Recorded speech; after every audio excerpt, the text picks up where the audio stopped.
धीरेन जी, आपने 8 बजे एक बड़ा सवाल जो है खड़ा किया है अपने प्रोग्राम में।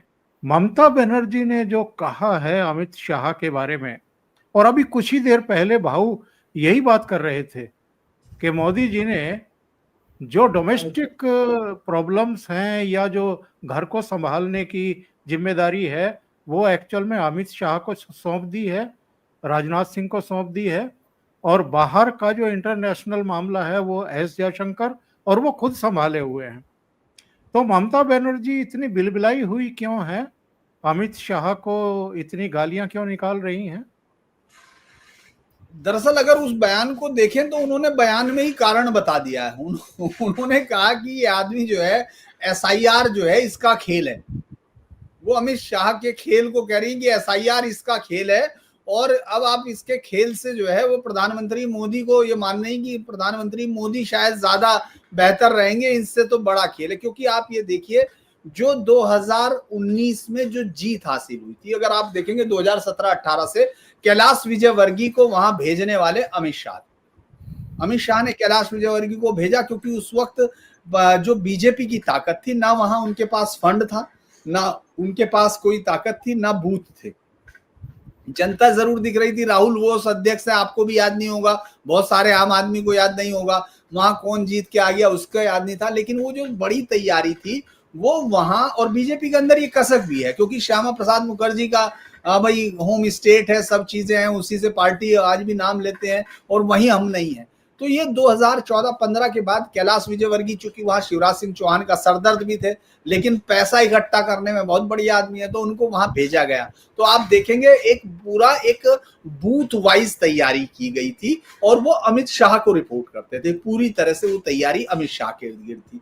18 सीटें आना खुद ममता बनर्जी को नहीं चौंका रहा था, बीजेपी के आदमियों को भी चौंका रहा था, किसी को नहीं लग रहा था क्योंकि कोई बड़े नहीं। लेकिन उसके बाद 2019 के बाद जिस तरह की जीत की उम्मीद थी वो लोगों को लगता है, ये तमाम लोगों, लेकिन 3 से 77 पे जाना बहुत बड़ी बात है। वोटों का कुछ ही अंतर रह गया था अगर वोटों के तौर पर देखें। अभी क्या हुआ है, एक तो एसआईआर हो गया। अगर एसआईआर में वो सिर्फ 20 से 30 लाख कम होती, क्योंकि वो जहां सबसे ज्यादा गड़बड़ियां मिलेंगी, जहां सबसे ज्यादा घुसपैठिए मिलेंगे, जहां सबसे ज्यादा फर्जीवाड़ा मिलेगा एक एक के बाद कहीं कहीं, वो बंगाल की जमीन होगी, जरूर होगी। क्योंकि वहां जिस तरह से जो बांग्लादेशी घुसपैठ है उसको अगर सबसे बड़ी संख्या आपको कहां मिलेगी, या तो नॉर्थ ईस्ट के स्टेट्स में मिलेगी या फिर बंगाल में, चूंकि वो गेट है लगा हुआ और वहां बहुत आसान भी है। आप तो खैर बंगाली तो पहचान लेते हैं, भाषा का अंतर, लेकिन जनरली तो कोई और तो पहचानेगा नहीं कि उसमें कौन बांग्लादेशी है। अब आप अगर ये देखेंगे इस बार वहां किसको भेजा गया, भूपेंद्र यादव को भेज दिया गया। भूपेंद्र यादव को आप देखेंगे बिहार में देखिए, मध्य प्रदेश में देखिए, महाराष्ट्र में देखिए और मणिपुर में देखिए, चारों जगह वो बहुत जनता के बीच में उस तरह का स्वीकार्यता है नहीं, अलग बात है कि भाई वो अजमेर जीत गया। धीरे धीरे एक दो आपको जोड़ दू। देखो, दीवार ईंटों से बनाने वाला मिस्त्री अलग होता है, प्लास्टरिंग करने वाला अलग होता है। हाँ, मैं यही कह रहा हूं कि उन्होंने इसीलिए इस बार उन्हीं को भेजा जो उसी स्टाइल में, चूंकि पिछली बार पैसा वो सब चीजें तैयार हो गई, अब उनको एक ऐसी वो चाहिए। क्योंकि देखिए पिछली बार एक गलती तो हुई थी, आप और मैं, याद है जब चुनाव के एकदम तुरंत बाद हमने किया था, मैं कह रहा था कि इनको 355-356 लगानी चाहिए थी, ये मेरा मानना उस समय भी था। लेकिन बीजेपी इस बार आप देखेंगे बहुत साइलेंटली है, बहुत उसके साथ है, और एक झटका लगा है। 24 के चुनाव ने एक झटका दिया अभी खगेन मुर्मू वाला। लेकिन ये बात ममता बनर्जी को भी मालूम है। ममता बनर्जी ये जानती है कि जो वोट है वो आज भी संगठित है, बीजेपी के पास यहाँ वोट है। अगर उनकी रणनीति कुछ भी कारगर होगी तो रणनीति, और देखिए बिल्कुल सही बात भाऊ साहब कह रहे थे कि वो जो है इंटरनल पॉलिटिक्स में अब उनके पास वाकई इतना समय नहीं है मोदी के पास, क्योंकि जब आपके राष्ट्र के लिए एग्जिस्टेंशियल संकट होता है, क्योंकि ये कोई कमजोर संकट नहीं, मैं नहीं मानता, हर आदमी का एक अलग आइडिया होगा, मैं मानता हूं कि अमेरिका के साथ टकराना आज की डेट में भी बड़ा आसान काम नहीं है, और आसान काम भी नहीं, बड़ा भी नहीं, आसान काम भी नहीं, और बहुत मुश्किल काम है। तो अगर कोई प्राइम मिनिस्टर वो कर रहा है और कभी झुकने की कोई मतलब कोई गुंजाइश ही नहीं है, मतलब उन्होंने अपने आप को, अमेरिका ने भी ऐसे कॉर्नर पर लाके खड़ा कर दिया हमको कि हम अब पीछे नहीं जाएंगे, और ये शायद ट्रंप की सबसे बड़ी गलती यही हुई कि उसने मोदी को कॉर्नर करने की कोशिश की, जो हमेशा पलट के जवाब देता है और बहुत ठंडे से, क्योंकि इकट्ठा रखता है, जवाब देता है बड़ी तारीफ से। तो वो गलती हुई थी और अब पूरी ताकत आप देखेंगे अमित शाह के पास है। दूसरा एक बड़ा कारण ये भी है कि आपने देखा होगा कि अमित शाह के मुस्कुराते हुए फोटो बहुत कम दिखाई देंगे। अमित शाह किसी तरह की, और मैं चूंकि आज मेरे कम से कम उनके साथ 3-4 तो हम लोगों के इंटरव्यू हैं, टीटी है, और कम से कम एमएचए में जितनी बार वो हम पत्रकारों से मिले उस समय का मैं पर्सनल बता सकता हूं, मैं तो मेरा पर्सनल हॉर्स माउथ है। वो ये साफ बोलते हैं कि यार देखो, मैं किसी भी तरह की औपचारिकता में यकीन नहीं रखता, जैसा सवाल करोगे वैसा जवाब दूंगा, बिल्कुल सीधे, कोई मतलब कोई ऐसा भी नहीं होता आप मुस्कुरा के बात करोगे, कभी कोई मुस्कुराहट नहीं, कुछ नहीं। आप आए हो, एक प्रोफेशनल हो, एक पत्रकार हो, तुमको पत्रकार के लिए बुलाया गया, तुम्हारी कंपनी से है, तो तुम्हारे साथ में बैठ के हाथ मिला के मुझे कोई खुशी नहीं मिलनी। इतनी क्लैरिटी, इस तरह से बोल देना, तो ये बात राजनीतिकों को हजम नहीं होती। आप ये देखिए, अभिषेक बनर्जी हो, कल्याण बनर्जी हो, या तमाम लोग जिनके यहाँ छापे, महुआ, किसी को छोड़ा नहीं गया, किसी को छोड़ने की कोशिश नहीं की गई। जो और वो कितने, ये देखिए ये क्या है, पार्टी को जीत के लिए है, लचक जिसको कहते हैं। लचक इसके अंदर होती है, क्या है कि पवन सिंह से आपने देखा, ले लिया, खुद मिला पवन सिंह, जिसने पूरा काराकाट, पूरी की पूरी आरा और उसकी पूरी रणनीति गड़बड़ कर दी बीजेपी की, वो आदमी को ले लिया। जबकि उसके ऊपर किस किस तरह के आरोप है, वही फोटो अभी भी थे, भाई अभी भी पत्नी के साथ है, लेकिन वो जानते हैं कि मुझे सिर्फ जीत चाहिए, उसके लिए साधन और साध्य क्या होंगे वो मुझे मतलब नहीं, मेरा साध्य जीत है, साधन आप इकट्ठे कीजिए। ये बात शायद मोदी उस तरह नहीं करते। और देखिए अब अगली लड़ाई में भी सबको मालूम है कि मोदी जी तो जितनी उनकी मतलब फिर भी कुछ करते हैं कि आपने देखा होगा वो ट्वीट कर देते हैं, वरना आपको याद होगा एक भाषण मुझे याद है, वो एक सवाल पत्रकार ने किया था कि आप उनको, सोनिया जी को या उसको कोई बधाई संदेश याद है आपको? उन्होंने कहा था कि नहीं मुझे कुछ जरूरत नहीं पड़ती क्योंकि मैं अंदर से नहीं हूं, मैं इस तरह की बात नहीं भेजता। तो उसने कहा कि पीएम तो भेजते हैं, उसने कहा कि वो भेजते होंगे। आपने देखा होगा किसी भी पत्रकार को, तो इसीलिए जो डर है वो किसी भी चीज में जीत लक्ष्य है, उनके लिए हार वार का नहीं मतलब नहीं है। वो कहते हैं कि हार मेरी रणनीति में नहीं है, मैं हारता हूं तो हार गया, लेकिन मैं हार को प्लान में नहीं रखता हूं। तो ये बात विपक्षियों को बहुत खबर होती है, और मुझे पता है कि ममता बनर्जी, मैं ये जानता हूं कि ममता बनर्जी को ये मालूम है कि अगर यहां से हटते हैं अभी नहीं, तो उनके लिए बहुत सारी लाइनें खुली हुई है। देखिए वो पेंटिंग्स हो या बहुत सारे मामले जो अभी लोगों ने उठाए नहीं है, लेकिन वो सब है। जिसके पास इंटरनल सिक्योरिटी है उससे ज्यादा तो इंफॉर्मेशन किसी के पास होती नहीं है। तो इसीलिए मुझे आज भी लगता है कि अमित शाह से डरना तमाम लोगों का। अमित शाह को देखें आप, एक साथ सोचिए कि सदन में कभी उनकी भाव भंगिमा आपने देखी है क्या? वो तभी हंसते हैं जब विपक्ष कोई गलती करता है, वरना वो कभी किसी भी, आप देखेंगे। और जो भाषण है, मैं आज भी कहता हूं 2019 का वो भाषण लिखा जाएगा हिस्ट्री में, जो बेस्ट भाषण होंगे उसमें किसी तरह की कोई वो नहीं, एक पॉलिटिकल रूथलेसनेस है उनका जो विपक्ष को बहुत डराती है, क्योंकि वो गलती नहीं करते। मैं मतलब गलती मैं समझ के अगर हो गई तो हो गई, लेकिन वो गलती करते नहीं है और चाल में किसी के लिए दया नहीं दिखाते। और विपक्ष को जो पहले, मुझे लगता है कि भारतीय राजनीति में ये चेंज बहुत बड़ा चेंज है, वरना हम लोगों ने देखा था कि तमाम नेता एक दूसरे को गाली भी दिया करते थे, उनके समर्थक एक दूसरे पे फायरिंग करने में लगे रहते थे, और एक दूसरे के पारिवारिक फंक्शनों में आप मुस्कुराते हुए देखते थे। ये बीजेपी के आने के बाद हुआ इस देश में, और मुझे लगता है ये अच्छा हुआ, क्योंकि हम तो ये मानते हैं ठगों के बीच झगड़ा हो तो गांव सुकून से सोता है। ये जो झूठ थी, जो झूठ में एक दूसरे के साथ होते थे वो, और इसके पीछे अमित शाह हैं। अमित शाह जैसा पॉलिटिशियन जो कहता है जब मेरी वैचारिकता दोस्ती नहीं है तो वैसी दोस्ती का मतलब नहीं।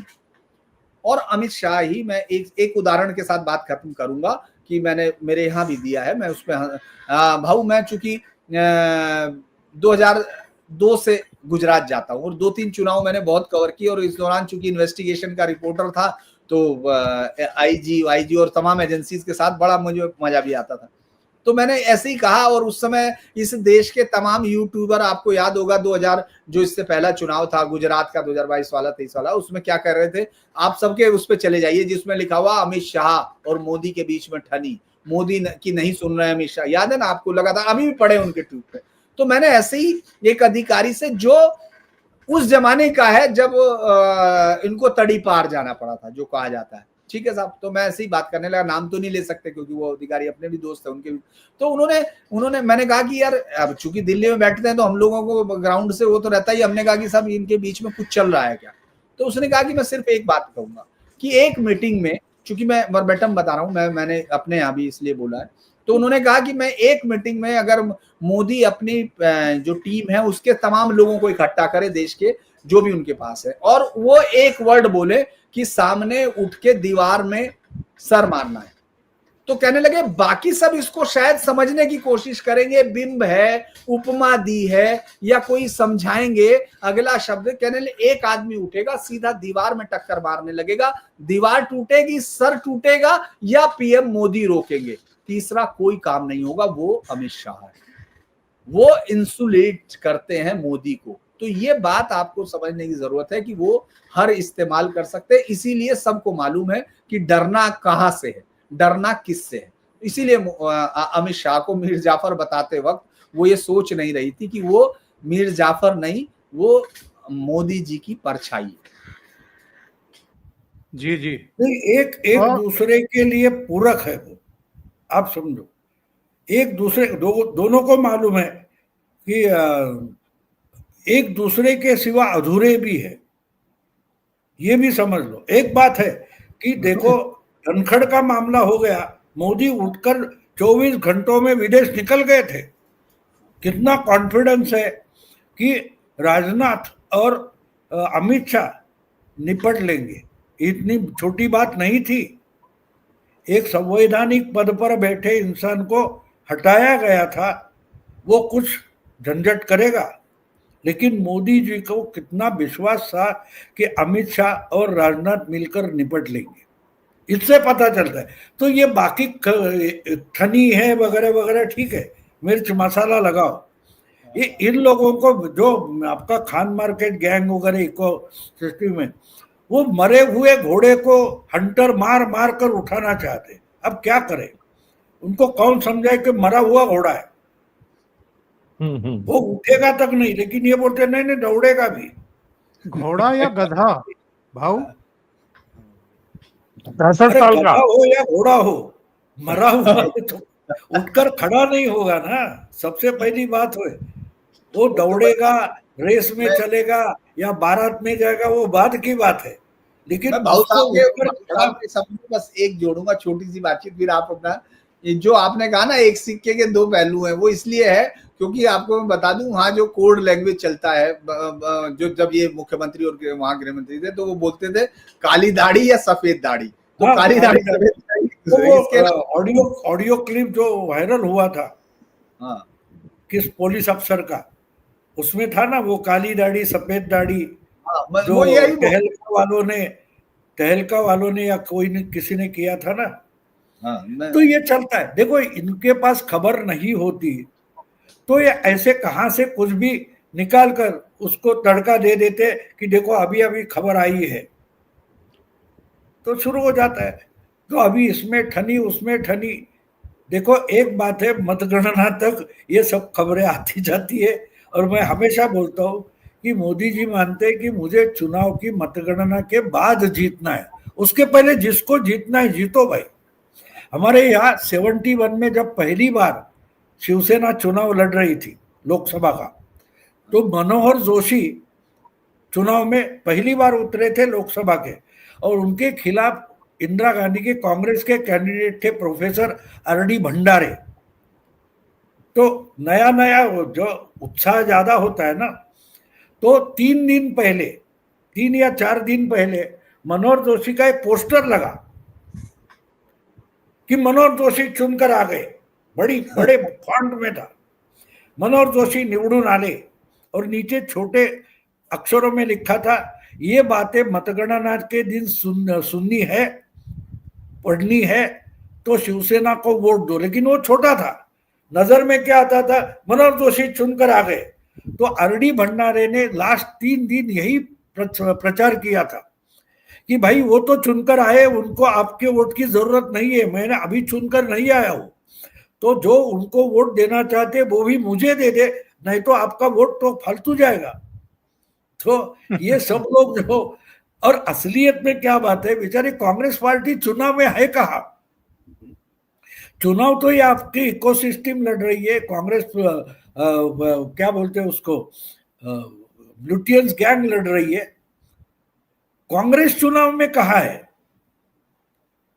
कांग्रेस चुनाव में कहा है?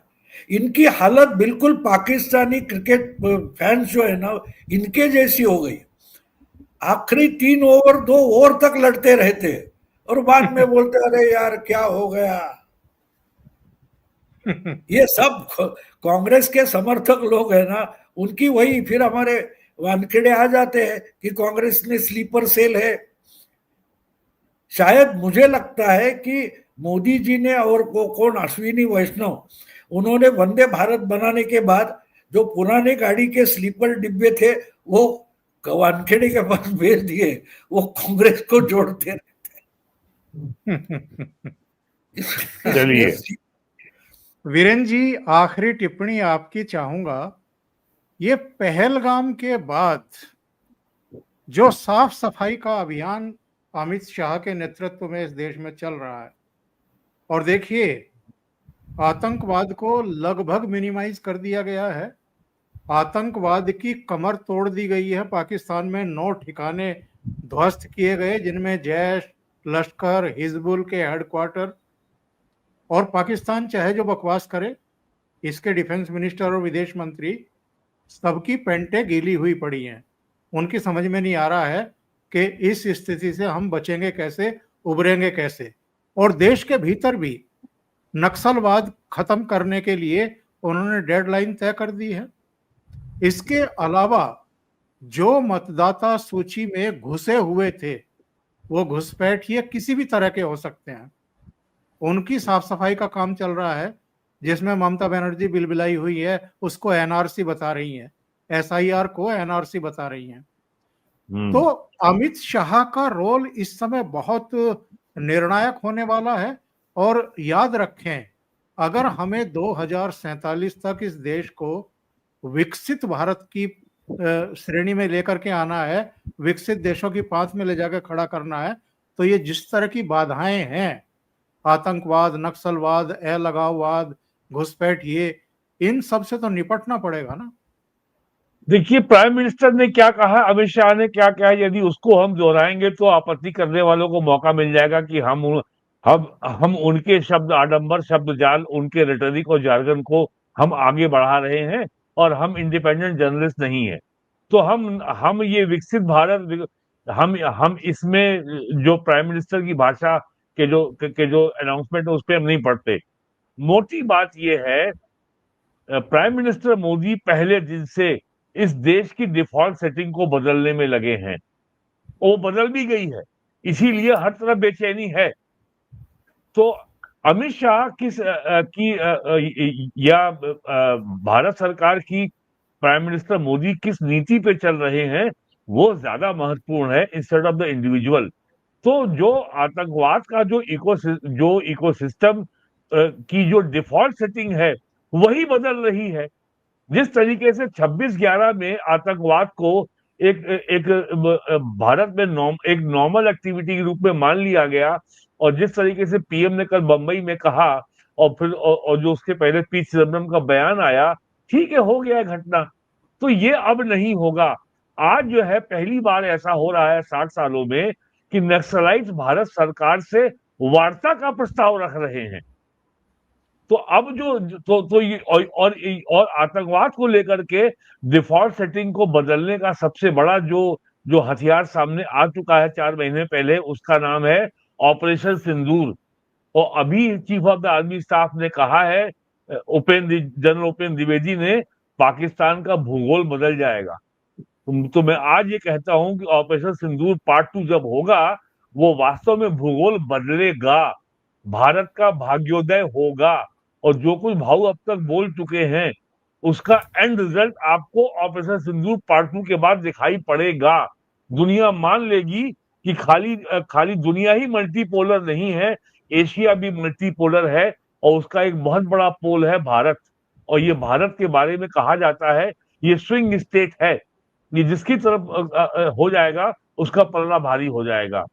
तो अब जो कुछ दुनिया में हो रहा है, और मेरी तो जो जो मेरा अपना आकलन है, अगर दिसंबर में पुतिन अगर दिल्ली आते हैं, इंडिया आते हैं, और अगर उनके साथ साथ अगर जेलेंस्की भी आ गया, और रूस यूक्रेन का कोई अगर हल निकल आया, अगर सीज फायर हो गया, तो दुनिया में भूकंप आ जाएगा, ट्रंप को मुंह दिखाने की जगह नहीं मिलेगी।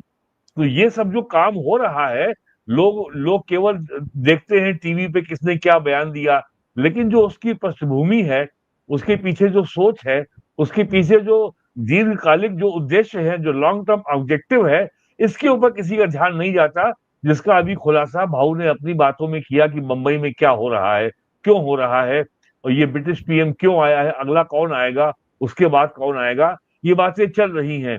और मैंने बहुत लोगों से कहता हूं कि प्राइम मिनिस्टर के भाषण को ध्यान से सुना करो, ना सुन पाओ तो पीआईबी की वेबसाइट में जाके पढ़ लिया करो, उसमें सारी बातें वो कह देते हैं, और फिर तुम कहते हो कि हम चौंक गए। अरे पीएम ने आपको नहीं चौंकाया, आप खुद चौंकने के लिए बैठे थे, क्योंकि आपने पीएम की बात को ध्यान से सुना नहीं। तो ये, और पीएम कितनी बार बोल चुके हैं कि अधिकार तो ठीक है, कर्तव्य भी है, पंचप्रण भी है, इंडिया को डीकोलोनाइज भी करना है, औपनिवेशिक दास्ता से, मानसिकता से मुक्त होना है।